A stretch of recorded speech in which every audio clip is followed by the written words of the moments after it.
তো বন্ধুরা, আজকে আমি বানাবো নতুন একটা রেসিপি। মানে তরমুজ খেয়ে তরমুজের যে অংশটা আমরা ফেলে দিই সেটা দিয়েই বানাবো, তরমুজের খোসা দিয়ে বানাবো নতুন একটা রেসিপি। এদিকে বেটে নিয়েছি মটর ডাল, আর তার মধ্যে দিয়ে দিয়েছি নুন, হলুদ আর কাঁচা লঙ্কা, আদা দিয়ে বেটেছি। আর এদিকে দেখো তেল বসিয়ে দিয়েছি কড়াইতে গরম করতে। তো আজকে নতুন সেই তরমুজের খোসা দিয়ে একটা নতুন রেসিপি আমি বানাবো। তো প্রথমে ডালটা বেটে নিয়েছি আর তরমুজের খোসাটা ছোট ছোট কুচকুচি করে কেটে নিয়েছি। এদিকে তেলটা গরম হয়ে গেছে, তাই তেলের মধ্যে দিয়ে দিয়েছি পাঁচফোড়ন পরিমাণ মতন, আর তারপর দিয়ে দেবো তেজপাতা। তেজপাতা আর পাঁচফোড়নটা দিয়ে একটু নাড়াচাড়া করে তারপর আমি দিয়ে দেবো এখানে কেটে রাখা তরমুজের খোসাটা। ছোট ছোট করে কাটবে, তাহলে মানে সেদ্ধ হতে সুবিধা হবে। এদিকে আমি দিয়ে দিচ্ছি এখন তরমুজের খোসাটা একটু নাড়াচাড়া করে তারপর নুন দিয়ে চাপা দিয়ে রাখবো। ভাপে ভাপে জল বেরাবে, অনেকটা লাউ ঘন্টার মতনই লাগে খেতে। তো আমার এখানে মেথি ছিল না বলে আর আমি তাই পাঁচফোড়ন দিয়েই করছি। তোমরা চাইলে মেথি দিয়েও করতে পারো, মানে যে যে যা কিছু দিয়ে করে আর কি। অনেকে গোটা জিরে দিয়ে করে, কেউ পাঁচফোড়ন দিয়ে করে। তো আমার ইচ্ছা হলো আজকে পাঁচফোড়ন দিয়ে করা, তাই আমি পাঁচফোড়ন দিয়েই করছি। এদিকে আমি পরিমাণ মতো নুনটা দিয়ে দেবো। তো নুন দিয়ে এখন ভালো করে নাড়াচাড়া করে তারপর চাপা দিয়ে রাখবো। ভাপে ভাপে জলটা বেরাবে, তাতেই অনেকটা সেদ্ধ হয়ে যাবে। আগে তো আমি কোনোদিন বানাইনি এরকম, মানে তরমুজের খোসা। দেখি আজকে বানিয়ে কেমন হয়। এদিকে কড়াই শুকনো খোলায় নেড়ে নিয়েছি তিল, সাদা তিল হয় ওইটাই ভালো করে শুকনো খোলায় নেড়ে নিয়েছি। আর এদিকে ডালটাও ভালো করে বাটা হয়ে গেছে। আমি নুন, হলুদ আর কাঁচা লঙ্কা, আদা বেটে একবারে ডালটা ম্যারিনেট করে রেখেছি। এখানে ননস্টিকের কড়াইটা বসিয়ে দিয়েছি, আর একটা অন্য গ্যাস ওভেনে বসিয়ে দিয়ে এখানে তেলটা ঢেলে দিয়েছি। তেলটা গরম হয়ে গেলে এক এক করে আমি বড়াটাও ভেজে নেবো।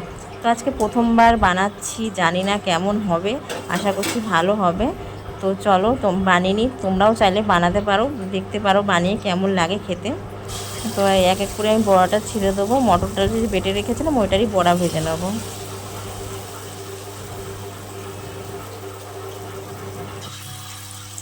পাতলা হয়ে গেছে না, ছিদ্র হয়ে যাচ্ছে।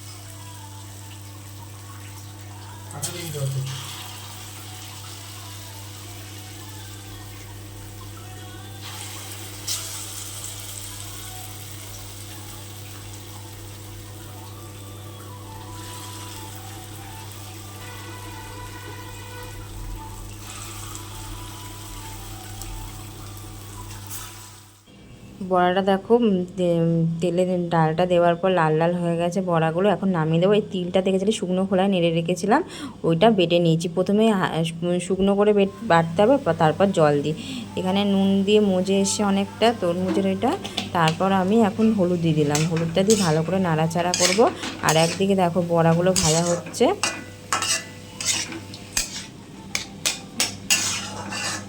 আর কিছুটা বড়া তুলে রেখেছি, আর এখানে কিছুটা ডাল আবার বাটা রয়েছে, আরও বড়া করব। তো এদিকে দেখো অনেকটাই মজে গেছে, আরও মজবে, যেমন চাপা দিয়ে রাখবো ভালো করে। আর ডাল বড়া অনেকটাই আমার হয়ে গেছে, আর তিলের এই বাটাটাও হয়ে গেছে।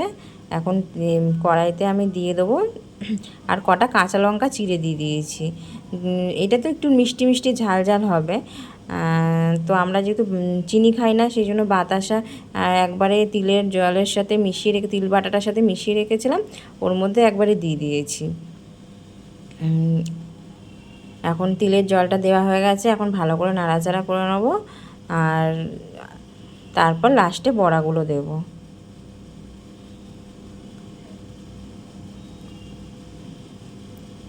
আমি এই রান্নাটা ফোন দেখে শিখেছি, তাই প্রথমবার ভাবলাম বানাই, দেখি কেমন হয়। তো এখন ভালো করে নাড়াচাড়া করে নেব, দিয়ে তারপর বড়াগুলো দেব।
জানিও।